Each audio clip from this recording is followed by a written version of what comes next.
undisclosed location somewhere in the northern hemisphere, waiting out the alien apocalypse. He is armed with a machete and a microphone. This is the Mysterious Outpost. All right, welcome to Mysterious Outpost Radio. My name is Mike Blocker. Tonight on the show, I have Max Egan. I'm telling you, this is one of the researchers that was in the beginning with my process of awakening up to the bullshit reality that we live in, this matrix. And you can go to his website, thecrowhouse.com, his YouTube channel, which is The Crow House. He has many great videos, and his research is phenomenal. His research has awakened a lot of people with just this dream world that we live in. And I'm not going to do much of an introduction with him. I will give everything that you need to know about Max Egan in the description below. So just check it out for yourself. But most of you that are subscribers to me on my YouTube channel are already familiar with Max Egan. Welcome to the show, Max Egan. How you doing, man? I'm good, brother. Thanks for asking me on. I'm pleased to come and have a chat to you. And we were just talking pre-show, Max, about this awakening process. And I just told you about, I love my wife to death. And if I could, I would live off grid in a heartbeat. Of course, I say off grid, but something similar, because I believe the internet is one huge tool against the enemy out there, which the enemy, being whatever name you want to call them, the elite, the cabal. And it's just a big process of awakening people, because if it wasn't for the internet, your research would not have helped with that process of awakening me, Max. So my thing is, if I could live off grid, I would. But the thing, my wife, she's not going to do it. And I believe that a lot of people like me are stuck in this, I don't want to say shithole, because I wouldn't change anything in the world. I love my wife. But how can we as a society push forward into a new paradigm and out of this old world methodology whenever we're literally stuck, Max? Well, that's the thing. It's a really difficult question, and as I was saying in the break, it isn't really completely necessary for you to wake your wife up. She will wake up at her own pace. I'm in a similar situation with my son, who's completely in the matrix. I would prefer to heal the world without him ever knowing that it was broken. That's kind of the attitude that I have towards that. You being awake, what you can do is be aware of the situation that your wife's facing, unbeknownst to her, and provide a safe environment for her to function in. Maybe a little frustrating, but, we're all in this position. We're all in the matrix. We're all part of the system in some way, no matter how much we want to be out of it. Even me being a nomad the way I have for most of my life, I still have to have a passport. I still have to use money. I still have to participate in the system to a degree. So it isn't like we can just step out of it. It's providing a good moral example for your wife by, the knowledge that you have from being awake and how it's changed you into a better person, leading by example in what you do. This is the most beneficial thing I think you can do in this sort of a situation. And this is what will in turn wake them up. I live a very nomadic lifestyle, and it would be very difficult for a lot of people to do what I do and feel comfortable in their life. And it would be even doubly difficult to function in any type of a relationship doing what I do. This is why I'm single, because it's very difficult to find a woman who wants to just be a nomad and bounce around the world the way I do. So, it's a balance you've got to come to. I mean, perhaps these relationships that we get in, these loving relationships we get in where there's one person awake and the other person in the matrix, well, you're there to provide that buffer for her so that you can protect her from the system, which you wouldn't be able to do if you didn't have this knowledge. But again, leading by example and showing you're a better person because you've got this knowledge. You're not a paranoid conspiracy freak, that will be all the help that you need really to give her, to help her wake up to what's really going on. And, and it's getting more and more in people's face anyway. So, they're going to see it eventually. And the best thing you can really do is to be a safety net for when that happens. Exactly. And well said, Max. Very well said. And the thing is, just like with, the things that we are into, the things we research, we read, just because we look into something, we just, let's say just tonight, Max, just because we discuss something, whatever it may be, doesn't necessarily mean we believe in it, but we always get this label that, oh, you're a conspiracy tinfoil hat nut job, just because I'm talking about 9/11 or consciousness or whatever it is. False flags, labeled a nut job. Just because I'm talking about a particular subject doesn't necessarily mean I believe in it. I believe everything deserves the attention.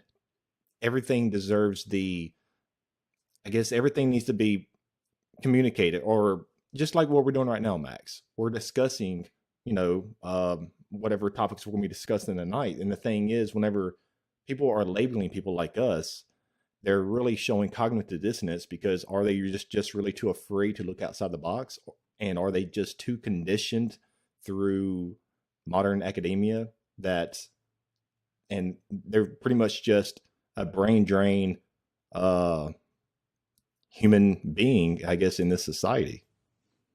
Well, yeah, look, people are very conditioned not to want to think outside the box, and actually quite afraid to think outside of the box and to view people who do think outside of the box from a perspective of fear. I mean, it's just, they don't want to think about these things. I used to say to my mother, tell her what was going on, and she'd say, look, even if it's true, I don't want to know, because I'm quite happy in my little comfort zone here. So that's the problem that we face. And people will label any outside of the box thinking as something to be afraid of. Unfortunately, this has been propagated by the government and media with all this terrorism rubbish. Anybody who thinks differently to you may be a terrorist. Anybody who questions the government may be a terrorist. I mean, Mm-hmm. why would you ever think anything bad about the government? And any questions that anybody has about the system at all, people are just taught to fear this sort of stuff. People are trained to be very superficial, very disconnected from themselves. It's all about, Snapchat and Instagram and what we look like and instant gratification. With smartphones and all this smart technology, iPhones and all this sort of stuff as well. This is a dopamine addiction that people are suffering, which is underlying all of this as well. Because when you click on an icon on your phone, a little releases a little dopamine burst into your brain, so you get a feeling of happiness, instant gratification. And when this happens second by second by second, so our attention span has been reduced down to a few seconds, and we're measuring every moment by the amount of pleasure we receive from that moment through the mechanism of things such as iPhones and games and all this instantaneous gratification that we're receiving. So when you come along and you start trying to tell people this type of information, this isn't clicking any of those little dopamine cells. It isn't giving them instantaneous gratification. They're not feeling good about this particular moment. So therefore it's something to be feared, because you've knocked them out of their comfort zone, And with the human race as well, I mean, we've had our attention span reduced to less than a goldfish. So people don't want to think about anything that makes them think too much. They don't want to think about anything that makes them think outside of the box. They just want that instant gratification, and that's how they measure every day and every moment of each day, by the amount of pleasure they receive from that moment. And that's what makes it very difficult. This is what makes it so hard to communicate this type of information to people, and why so many people won't wake up until it actually hits them in their face. And then when it does, they don't really know what to do about it. They just go straight into a state of fear. They're usually dealing with police officers wearing black Kevlar that are twice the size as everybody else, so it's a very fearful situation for them. They're not prepared for it. They're just not able to think in any way defensively against this system. So they just don't want to rock the boat, because if it comes for them, they can't see any way out. So, we've got a very, very effective fear-based mind control system happening. And this is what causes a lot of people to simply not want to think outside of the box and to label you as a tinfoil hat conspiracy theorist nut job just because you're doing so. It's just training, it's programming. You can't really help them, but we don't need them all to wake up anyway. We don't need the whole world to wake up. We just need the people who are awake to get a little bit of focus. I mean, even in the American War of Independence was won by like 1 to 3% of the population or something. We don't need everybody to come on board. You just got to find some way of focusing the independent media. I've been trying to do this for many years, but it's very difficult because so many people within the independent media even all seem to have their own agenda, and no one's really prepared to, reach some common ground and get some common focus. If we did that, we could change things very quickly, I believe. Very well said, Max. And whenever I look at like the modern day police officers, it's like it's really not a civilian, I guess, public police force that really is for the people and by the people. Now it's that everybody is guilty until proven innocent. And that is one reason why I got out of the military, because I was military police and I was going to do that in the, I guess, military terminology, the civilian world, what they term. But then I came across people like your research and other people's research, and I had to get the hell out of Dodge because I'm not against the military, but the thing is, the military is being misled by, a bunch of egotistic maniacs, and they're all pretty much just on doom and gloom and world domination. But before we get into some of that, it just makes you think of the modern day police officer. You look at that compared to the police officers in the Andy Griffith show. What the hell are we getting to? Like, where are we going with this crazy world, this society? And the quote that pops in my head, Max, is by the famous quote by Michael Elner. Just look at us. Everything is backwards. Everything is upside down. Doctors destroy health. Lawyers destroy justice. Psychiatrists destroy minds. Scientists destroy truth. Major media destroys information. Religions destroy spirituality. And governments destroy freedom. And is that the reason why it seems like we are actually devolving as a human race? I'm very optimistic now, but it seems like we are devolving, though. Well, we are, and we're being purposely devolved. I mean, through everything, not just through the programming and through this militarization of the police, but also through all the genetic engineering, through the engineering of the food, the engineering of our sexuality, the fact that they're saying there's 34 genders now. I mean, what the hell is that? There isn't actually 34 genders. There's only two. It doesn't matter what your sexual preferences is or what you like to get up to, but there's actually only two genders, and that's just the way it is. It's called basic biology. So this is the sort of stuff we're heading to. Interesting what you were saying about the military and how the military is being basically used for nefarious purposes. This overlaps into our society as well. I mean, all the rule that we're under in our society is, in fact, military rule. Martial law, maritime admiralty law, all this sort of stuff. Mm-hmm. Even the fact that you use the term Mr. or Mrs. in front of your name, these are all military terms. If you put a Mr. in front of your name, you're saying, yes, I agree that I'm under military law. So even the flag of the United States is a wartime flag, which puts everybody under military law. You haven't used the peacetime flag of the United States, I think, since the country was formed. 2 or 3 months after the country was formed, they changed the flag and put up the military wartime flag. And so everybody's been under military rule ever since. That's why we're subject to all these things. You go to a court, if a police officer comes to you and charges you with whatever, and you go to the courtroom, if you look at the court document, you'll find all the police officers are there as non-registered entities. You're the only registered entity in the court. So you're the only one liable for anything, and it's just one big energy harvest and money harvest. That's what it's all about, and it's all military law anyway. So, the whole society's been hoodwinked. We really have. We've been hoodwinked on so many levels. But these things are coming more and more to people's faces. Even the militarization of the police. Coming back here to Australia, seeing all the police wearing black Kevlar now, it looks like you're being pulled over by a military force, not by a police officer. So this is kind of waking people up too, I think. They're doing it under the guise of protecting you from terrorism. Now, how can this guy in black Kevlar getting out there, making a nuisance of himself, pulling over people for no reason at all, or just checking on you, give you a random breath test or whatever? Well, hang on. What's the reason? You can't just pull someone over for no reason and say you're just checking on them. I mean, what is that? That's just making a nuisance of yourself, which is actually against the law. And you're pulling people over in this outfit, which is, you dress like Batman. It's quite terrifying to people. So, they're just. And the reason why I think they continued, sorry to interrupt, Max, but the reason why I think they continue to do that is because we're not pushing back. We're not fighting back. I'm saying I would say the majority of the human population of society, we are just permissive or submissive, and we would rather just go along with the authorities And that's a word right there for you, Max, the authorities. And we would just rather believe everything that they have to say because they have the best interest of us in their hands. And because and I think that's all bullshit, Max, because really I think people are just lazy. I think people are lazy and they rather have somebody to do the fighting, to do the protection. And yes, take away my freedoms.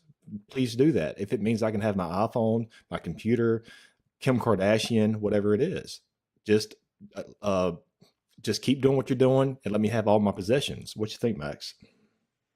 Well, yeah, and that's the way they do it. That's why they use these brutal police as well. I mean, we're never going to stand for the authority that government claims it has over us if they didn't intimidate us first. So they'll have these big burly police officers pulling you over and giving you breath tests and whatever. And this is your basic interface between yourself and the system is these police officers. You can go to the courtroom or you can go to the local council chambers or whatever and try to get some sort of a satisfaction there, but you won't. But this is the interface that we get presented with. We think of the system and we think of big burly police officers dressed in black Kevlar who terrorize us at every opportunity. So people are very, very intimidated and they don't want to stand up for themselves. And they can't ever stand up for themselves because they're disunited as a people. We judge each other by the size of our front door and what our different preferences are. All these tribal things that are interjected into our society, different football teams, different parties to vote for, different this, different that, different associations, different clubs. So we're all in competition with the people from the other clubs and the other associations. So there's no unity everywhere. And we think of the system, we think of these big black burly police officers. The politicians go out anywhere, they surround themselves by these guys again. So this is our interface. This is what we see. It's very intimidating. So a lot of people simply aren't prepared to step up against the system because that is their first thought, is that's what they're going to have to deal with, these big, heavy guys with tasers who just like hurting people. So, it's very clever, but it's all mind control. But the whole thing's been constructed to create this image of the system being all powerful. The problem is getting to these police officers and waking these guys up. But look at them. I mean, some of these guys are like androids. They're huge. It's almost like there's two types of human beings. Like they're feeding the general population genetic stuff in the food to make them all thin and wimpy. And yet these police officers look like they're all on steroids. They all look like Godzilla. It's incredible. So, how do you stand up against people like that? Plus, they've got all the weapons. But it's all done for a reason, just to create this air of power and intimidation around the people, around the government, so then they can just up the powers a little bit more and push the people, push back more and more. And how do we push back against them? What are we going to push back against the police officers on the side of the road? That's not going to get you anywhere.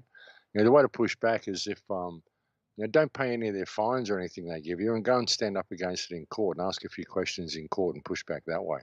As much as you don't like going to court, that's the most effective way to push back against the police, is to stand up for yourselves and to not just take it all lying down. Don't believe that their authority actually exists because it's just an idea. Ask the right questions. Go and challenge what they ask you to do, because basically it's just people farming and slave trading, and it's extorting money out of you. That's all it's for. Most of these laws are just to extort money out of people. They don't bear any real reason at all. I mean, they don't help society at all. They don't protect society. They're just there to extort money out of people and to intimidate people and to exalt the rulers. So, people need to question all of this stuff. They need to stand up against it, but do it in the right way.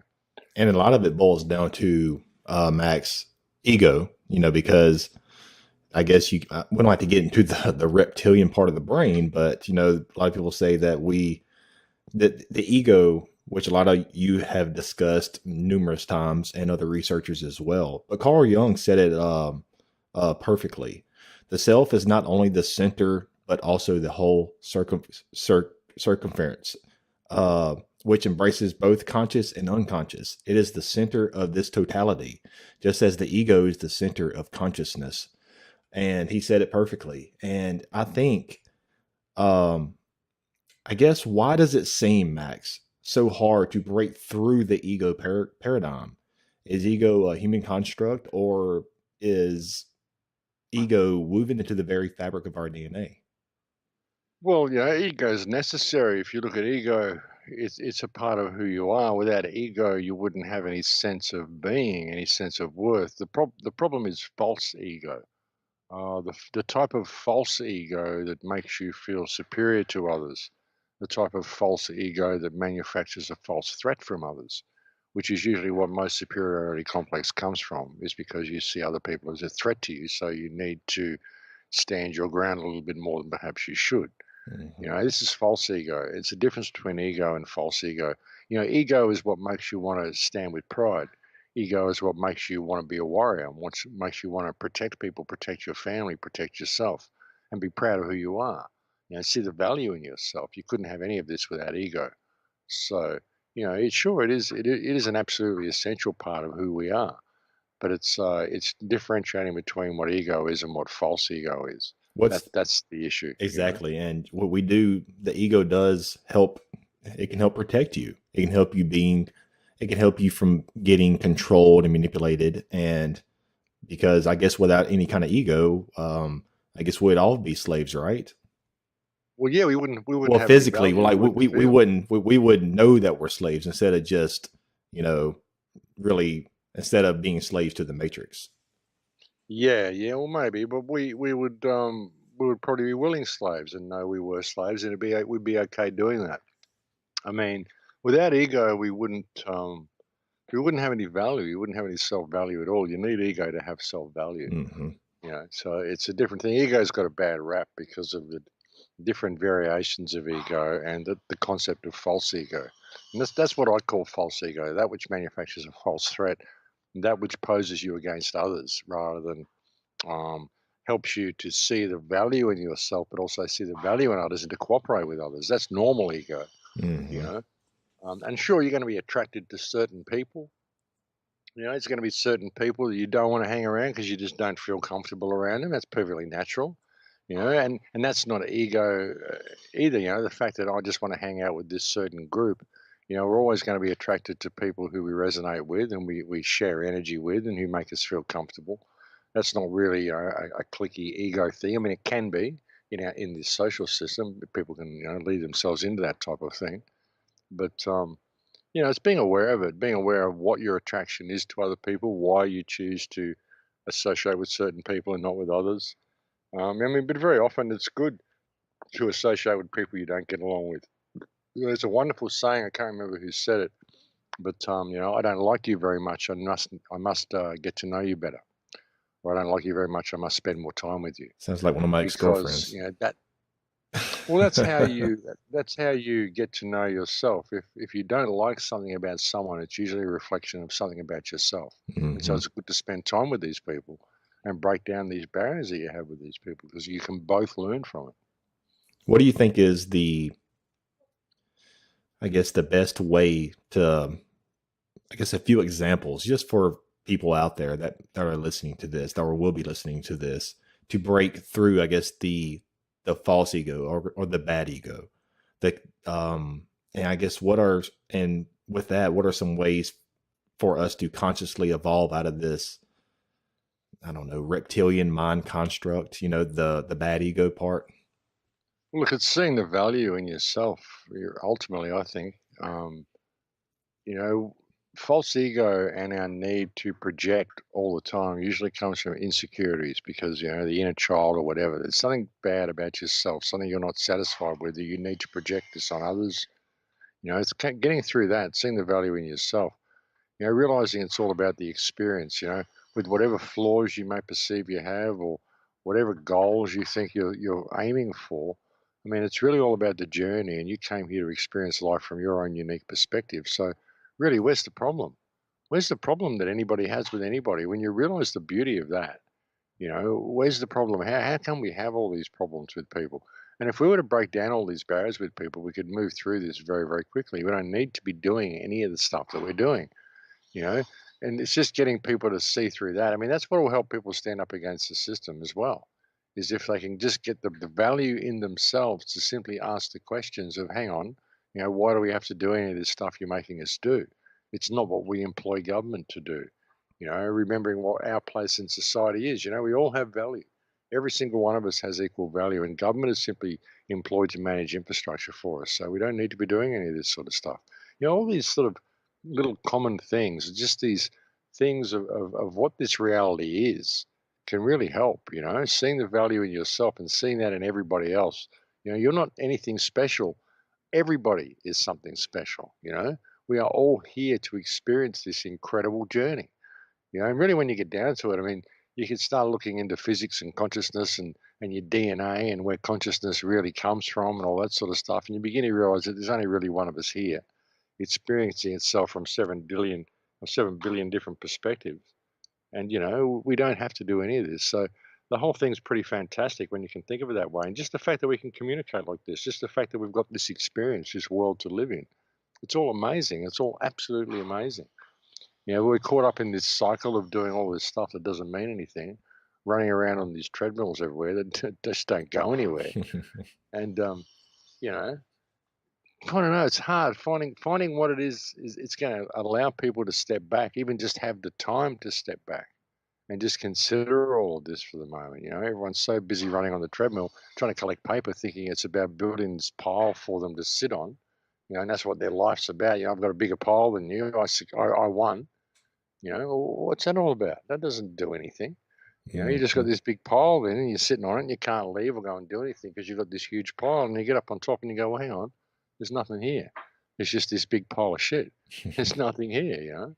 So I know people that have done that have gone right through the whole system, made enormous fortunes, bought islands, bought all sorts of stuff, and they got to this, go for this utopia that was promised them, and they get there, they got all this money, millions of dollars, and they go, well, there's nothing here. Yes, So just and give they are their some of the businesses most away. unhappiest or most unhappy people there is too. Many of them are. I know a guy got to that point and he just went, well, hang on, I don't need to do this. And he went home, he sold all his businesses, paid off all his debts, allowed his wife to pursue her art career, and just got a new business card that says father. And that's what he does now. And, he just stepped out of the whole system because he realized he had all these millions of dollars and all he did was work to make more money to keep his family happy. He realized his family's missing out on the one thing they want, which is him. And he's missing out on his family because all he's doing is working. What for? He's already got millions of dollars. He doesn't need to work anymore. So, he just stepped out of the whole thing. And that's the way to do it. I mean, if you're going to go and buy into the system and go for it and make all this money, well, step out while you're still young. Once you've got the money, you don't need to keep doing it. Step out and then go and enjoy your life. But don't And get caught into this rat race and thinking it's about the one with the most wins, because it's really not. exactly, Max. And just like I said, you explained break everything down very well. And you're talking about, of course, we was talking about the money aspect just a little bit. And it makes me think, and you mentioned the government as well. It makes me think about these selected officials, or the ones that are getting into office, and pretty much there's, I would say most of them, they have their own agendas up their sleeve. And the thing is, how do we, as a human race, move forward and elect and have faith in the right political figureheads in office, without jeopardizing the moral high ground of human rights? Because to me, Max, most people in office, regardless of how truthful they may seem, will eventually fall prey to dark agendas. Well, they seem to, unfortunately, especially in the United States, you've got things such as APAC, which forces people to sign the APAC treaty in order to get funding to even run for office. So it's a tricky thing. And even with what we do, we don't want the whole system to come crashing and burning. We just don't want that. I mean, what would be the other options if the system was to just crash and burn? If we were to just all rise up and overthrow the government, it'd be chaos. It wouldn't be anarchy. It wouldn't be self-governance. It'd be absolute chaos. Mm-hmm. So, it would take at least a few generations to lead people back to a point of education where we were able to govern ourselves. So, we need to, get good people in there running for office. Unfortunately, we do need the system there at the moment because we need to use the system to lead us back to a point where we don't need the system. But like I said, that's going to take at least 3 generations, at least, to be able to educate people to a point of self-governance. I mean, My God, what's happened to the education system? It's going to take 2 generations just to lead people back to a point where they can read properly and spell properly and have basic life skills again, because we've lost all of that in the last couple of generations. It's been phenomenal what they've done. So, we're in a pretty precarious situation. We need to realize that the corruption is there and that the system is flawed. Not that it's broken. It's not broken. It's designed to do exactly what it is designed to do, and it's doing quite well. But we really need to realize that it's flawed, and we need to start finding mechanisms that can cause the people within society to stand up for themselves. Liability notices, whatever we can think of to operate within the system and attract the right politicians, attract the right people. I'm sure there's politicians in there and even police officers in there that are quite prepared to stand up. They can see how corrupt the system is, and they're quite prepared to stand up and do the right thing. But with the general population being in this incredibly disorganized state, I mean, it's a mishmash. Even the independent media, it's a mishmash. Nobody can agree on anything. I was It's in the all this military, Max, infighting. and So, saw how screwed up the system was, and that's what made me get out. well, yeah, exactly. So why are any of these politicians or any of these military or police or anybody, why are they going to stand up and lead the charge when they're not going to have the support of the general population behind them? I mean, they might have the support of the general population in theory, in as much as everybody wants change, but everybody's so much squabbling amongst themselves, they're not going to have anyone rally behind them. It's going to be too much of a shit fight. So who's going to stand up against the system from within the system? How are we ever going to get an honest politician in there until society displays some sort of intelligence and some sort of adulthood, and actually stand up and start calling things out ourselves and start leading the charge ourselves and attract these politicians to the population, so that once they hear the people saying the right things, you're going to get people standing up. But people will stand up and say the right things, and they're not associated with all this other rubbish, which is completely irrelevant and has nothing to do with it.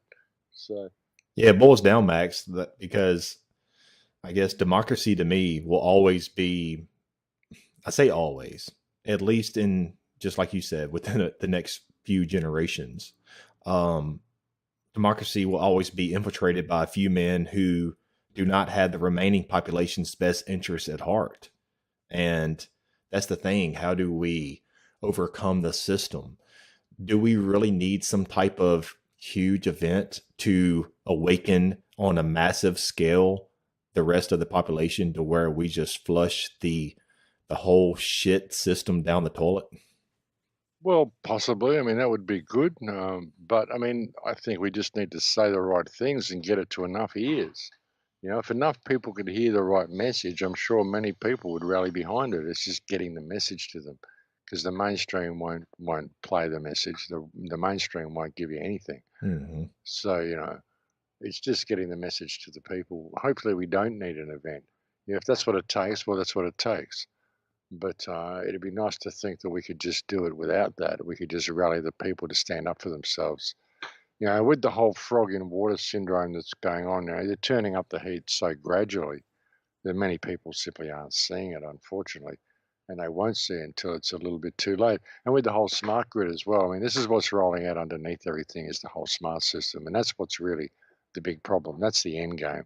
While there's all this other stuff going on, the police on the street and all this threat of this and threat of that and all this stuff, physical stuff to worry about around us, this whole smart grid's being rolled out. Everything's being digitized, currency's being digitized, everything's going smart. And once that all comes online and the whole smart grid's in place, then it's game, set, and match. It doesn't matter what we do from that point. We have to prevent that from coming online. That's the issue. And that's a lot of what I think all this transgender stuff is about as well. The fact that there's 34 genders, this will enable people that have been, shall we say, enhanced by transhumanism. And even with Sophia, the robot, being given citizenship, it kind of humanizes that. This will allow a robot to have a gender, or a person who is artificially enhanced to have a gender, to be able to claim a gender. So it kind of normalizes all of this as well. It leads us more into transhumanism. So the whole thing's related, and that's why I think they're ramping things up so much at the moment, because this whole AI grid, this whole smart grid's coming online underneath it all. So we're being given so much other stuff to worry about, so much stuff to distract ourselves with, just so we won't see this. And just like that quote by Michael Elner, everything is backwards. And you were talking about transgenderism. Okay, how in the hell, Max, can something like transgenderism? Um, it's okay to let your, just like I Am Jazz, that TV show. It's okay to let your little kid reconstruct their bodies and their genitals and become a transgender. That's okay.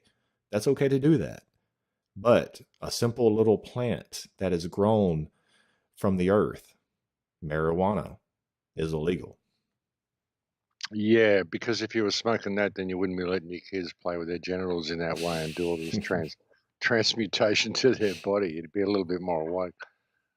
Yes, disgraceful. It's absolutely disgusting. I mean, before kids have got any idea of what sexuality is, they're training them to be. It's basically playing make believe. I mean, you can get a kid and you play make believe and teach a kid to be anything you want. You teach a kid that it's a puppy dog if you want, you know. And you know, you can easily teach a little boy that he wants to be a little girl, and a little girl that she wants to be a little boy. It's quite easy to do that with young kids, and it's disgraceful. It's absolutely It seems like, disgraceful. Max, we are being controlled by stealth through, almost, it makes you wonder, here's my tinfoil hat.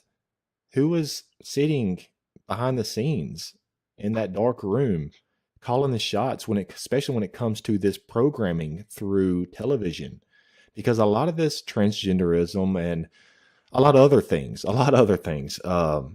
out there is being programmed in the young minds through television, cartoons, movies, what have you. And so they grow up. It's almost like it's incremental warfare to change society in the direction that they want to bring us in the future. And I guess give me your take on that. And does that kind of lead into the AI, artificial intelligence? Well, it all leads towards the same thing. Where it's all coming from, I mean, you know, you'll get accused of being anti-Semitic if you say where it's all coming from. But I mean, this has been part of the plan to create the Goyim, basically, merge all of the races that aren't Jewish together. This is why the Jews were expelled from so many countries, because they were destroying the moral standards of all the countries. This was the big problem in Germany. The first plays that promoted homosexuality, transgenderism, adultery, all this sort of stuff, all by Jewish authors, all designed to lower the moral standards of the West and to merge all the races together. And like I said, you know, you get accused of all sorts of things for even saying that. But yeah, that's where it's coming from. That's absolutely where it's coming from. And it's been an ongoing plan. It's been a very long plan. And that's who's controlling all the AI as well. Even, you know, a lot of it's been done through Saudi Arabia, which is all, you know, joined at the hip with Israel. So it's all part and parcel to the same thing. This is about the destruction of the West, the merging of the races together, the destruction of the white races. It's very unfashionable to be a white heterosexual male at the moment.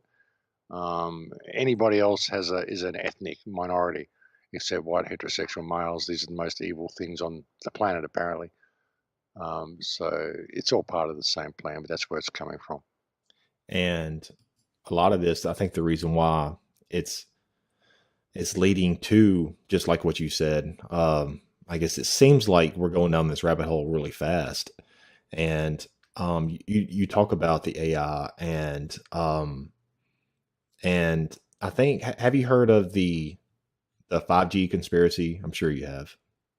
Oh yeah, 5G. I've done quite a few videos on Mm-hmm. 5G about what's going on with the whole 5G system is integral to the whole AI system as well. And the 5G system, what a lot of people don't realize is that once it comes online, it'll be like you're permanently living inside an airport scanner.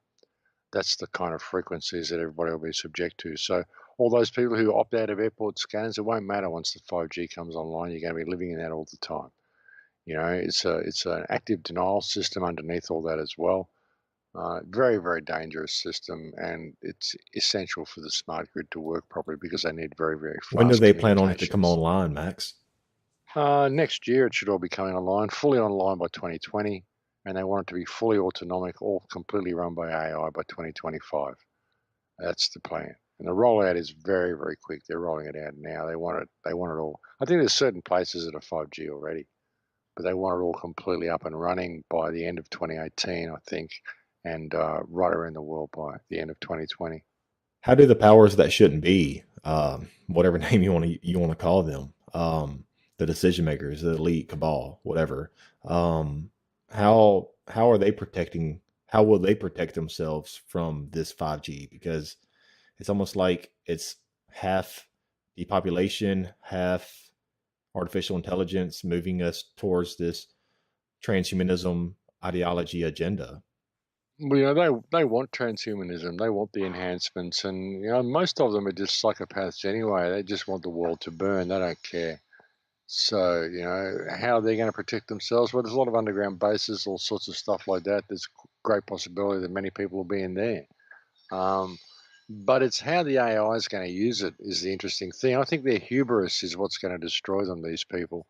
I don't think they realize what they're creating, because once the system becomes fully autonomic and AI takes over, it won't differentiate between Rothschild and Smith or Goyam and Jew or any of that sort of stuff. It'll simply do what it needs to do. And the problem will be once the system becomes fully autonomic, and then once people attempt to regain control of the system and regain control of the internet, the possibility of the internet or the intelligence that will by then be running the internet, whether it will see humans as a threat or not and choose to retaliate against humans.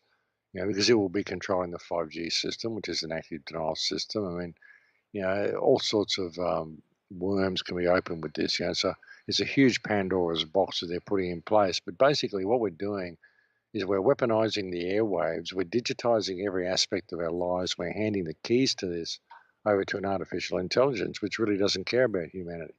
So it's not a very smart thing to be doing. So, the problem is with the digitization of everything, and this is happening, as I said, under the carpet. It's being rolled out under the carpet. While we're all Hmm. worried about this, we're worried about that, worried about war with North Korea or what the government's doing, or, whether we can get the right politicians in place and all sorts of stuff, all stuff that needs to be looked at. The militarization of the police, all these things that we're given on the ground to deal with in our everyday lives. So we just don't look at what this smart grid is, and we accept this smart grid and we just bring it online ourselves under the guise of convenience in our lives. That's what's happening. All these little things that are more convenient for us are all part of this smart system. And the reason they're ramping up the police state and ramping up all of the theatre of conflict in every aspect of society, in every aspect of our lives, is simply to keep us distracted from all this stuff that's rolling out. There'll never be war with North Korea or any of this sort of stuff.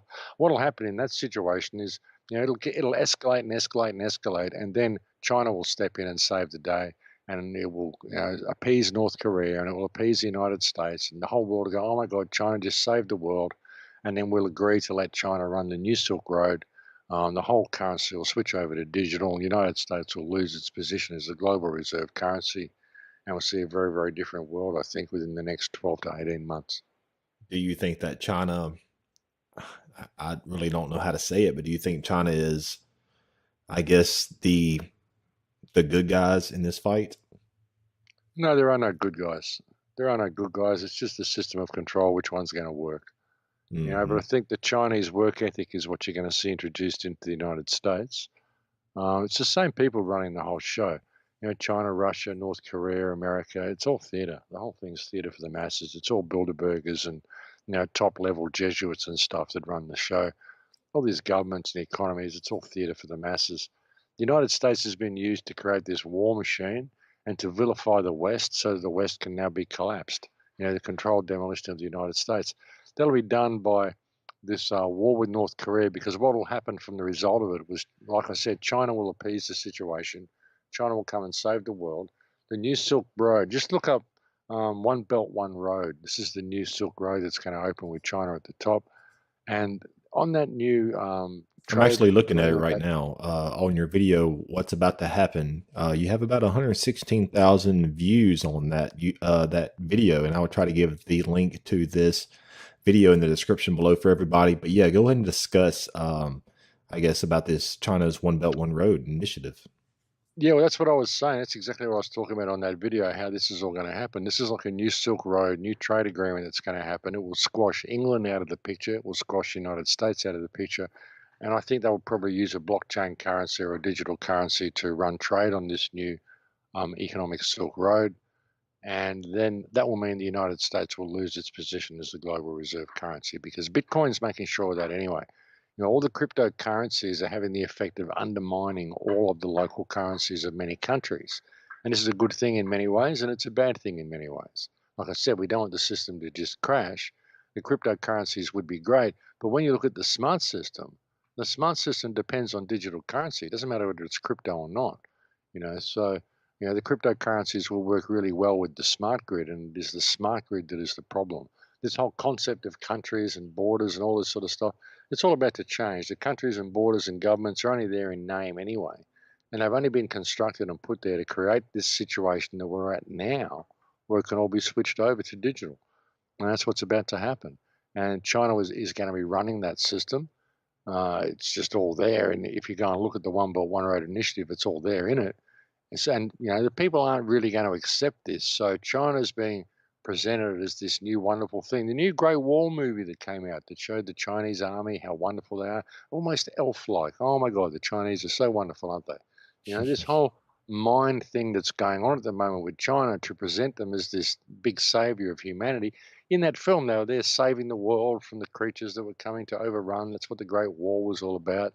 There's Matt Damon there, saving the day for us. I mean, the whole thing is put into the minds of the people, and this whole theater of conflict that's happening with North Korea, this will present China to the world as being the savior of the world. Just stopped World War III for us, so of course China can run this new economic Silk Road, and it's just going to be far more convenient to use Bitcoin and to use cryptocurrencies. Everyone's going to love that because they've all made so much money on them so quickly. And everyone's losing faith in the US dollar and in their general currencies around the world, the euro, whatever. Everyone's losing faith in them. So you That's can what see scares where me, it's going to Max. go. Didn't mean to interrupt, but I feel like there is two factions at play here. There's one backing China and helping them out on this global stage, this theater, as you call it. And then you have the ones that is behind the US. But the thing is, do you think the ones that are backing the US and Britain will try to create some type of false flag event or whatever it is to bring us to World War III because they're in fear of the power that the Chinese will, I guess, take over with? Look, possibly, but I don't think so. I think it's all been part of the plan all the way along. I mean, the United States has trillions upon trillions of dollars in debt. Who does it owe that debt to? China. China. Why? Why China? Why not the World Bank? Why China? Why China of all people? Why has it spent the last 20 or 30 years building up a huge debt to China? And why has China allowed this to happen? What's it all for? Why not the World Bank? Why not England? Why not anybody else but China? Why China? Because it's all designed to happen. It's all designed to go down this way. Mm-hmm. All the world is a stage, brother. Out with the Kissinger, old, all in these with the new. people. Yeah, it's just a way to do it. Keep everybody guessing. There's a new world order coming online, but everyone thinks it's going to be this big police state and all this. We got these cops in black Kevlar and blah blah blah. Fair enough, but people think it's going to look like something out of Equilibrium or Nazi Journey. The new world order is the digital smart grid. The new world where everything is ordered. That's what it's about. They don't care. I mean, how can they introduce this proper Chinese work ethic, keep everybody regimented? They can only do it through the debt that the United States now has to China and just gradually introduce that system. We'll bring more work to the United States, but you got to work this way. You got to do calisthenics in the morning. You got to do this. You got to do that. You'll see 100% employment in the United States within the next 5 or 6 years, probably, because that's the way it'll be once the debt starts being collected by China. And it'll all be done gradually. It'll all be done in a way that will be accepted by the people. All the currency will be crypto. So, it's all been done by design, brother. And then whenever they take over, and then we're going to be enslaved to their system. And then there's no telling what type of dark, sinister agendas they will have up their sleeve. Well, it's all just more efficient ways to run the people farm. They've got the third world to work on after this. Once they've locked down the Western world, which is what they're in the process of doing, then they've got the third world to work on. So they've still got a fair bit of way to go. And there's still a lot of countries that are still pretty open and still pretty good. A lot of countries in Southern Europe and in Eastern Europe that are still pretty good. So, they've got a long way to go yet. But as far as America, Australia, England, and these countries go, we're going to see some pretty quick changes there pretty soon, I think. So you're pretty, I guess, to round things off for this time, Max. I guess, are you pretty optimistic with the future of I guess the human race? And do you think that we will overcome this slavery to the system and break away out of this matrix? Look, I do. I have to keep optimistic. I do. I think that it will get so much in people's faces that they will stand up to it. And people are standing up to it already. Everywhere I go, I'm seeing more and more people stand up to it. So, yeah, I think we will. I think we'll come through it all. I think the politicians are exposing themselves. I think the world realizes now that we're being run by a cacistocracy. It's not even an oligarchy. It's not even the elite. It's a cacistocracy. It's ruled by the shit people. The worst elements of society have maneuvered themselves into positions where they are now ruling things. And we now realize this. We've got a bunch of criminals running the world. And more people are waking up to that, and more people are being prepared to admit that.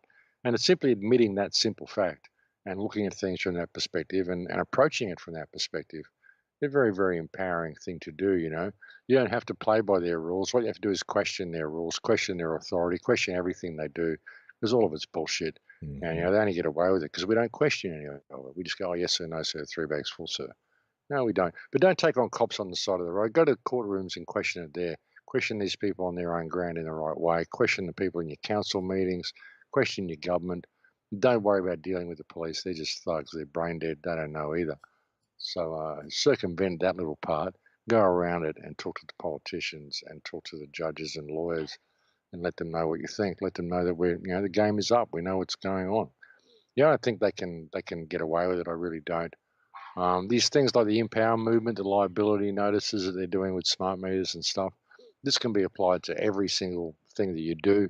Just liability notices. Use their own language against them and say, well, here's the facts. So if you overstep this, then you're going to be held liable. And because I've lodged it as an affidavit, you're agreeing to that. So that's playing by your rules. There you go. It's all done. Step onto the property and you're liable. Touch my property and you're liable. So this is the way to go about it. Start using their rules against themselves. It's all fiction anyway. But, they get away with it because they're big and they're brutal, and we don't speak to them in the proper language. If we simply use the proper language, then it messes them up. So I suggest people do it and get involved. Well, Max, I tell you what, this has been a fascinating hour with you. Thank you for your service to humanity. I salute you, my friend, and thank you for waking me up and many others out there. And man, I'm telling you, your research into this whole awakening process out of this old paradigm, breaking out of this matrix, this breaking through this shit system. Your research is by far one of the best out there. Thank you very much for your time this time, Max. My pleasure, brother. Happy to come on and have a chat at any time. Take care, all right? Yes, sir. And that is Max Egan. You go to his website, thecrowhouse.com. I'll give the links to his website and his YouTube channel in the description below. Check it out for yourself. And most of you that are listening to this are familiar with Max Egan already, because you wanted me to have him on the show. But to the ones that are not familiar with Max Egan, do your homework, do your research with a lot of his, because he covers a lot of topics. Just search through Google, search through YouTube, Max Egan, and you will find all types of just great material, especially on his YouTube channel, which is the Crow House. And but that's going to round it up for this time. I have many other great videos or interviews coming out very soon. But anyways, like I say, until next time, keep truthing and have a good one.